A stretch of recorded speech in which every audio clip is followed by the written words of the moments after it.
This is how stress is affecting you more than you think. So let's take you, for example. You've got this club foot, you've got a wee set of smiley tits, and a bad haircut. That's rich coming from me of a hair transplant, but we roll on. Now, as a stressed individual, everybody reacts differently. You might emotionally eat because you're stressed. Other individuals don't eat at all. For example, me, I thrive on stress. That's why my hair's fell out and my dick's hard.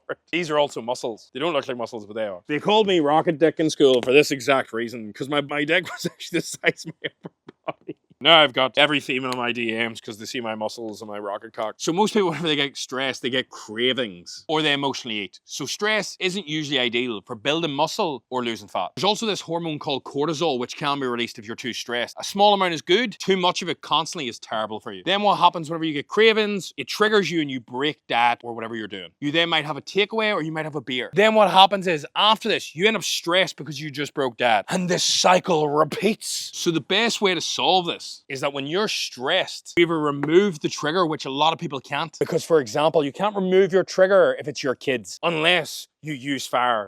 But what you can do is try to change your response. Tell yourself it's all okay, even though everything's burning down around you. But if you're stressed, instead of going for the cupboard to eat snacks or get a beer, try going for the likes of a walk. This sounds ridiculous, but there's never anybody who feels worse or more angry or more stressed after a small walk. Now, you don't have to go for a walk. That's just what works for me. If you're stressed at a level 10, your shit's really fucked. So it's gonna be hard to get it to like a 1, because there's no such thing as a 0, because we're always stressed. Always.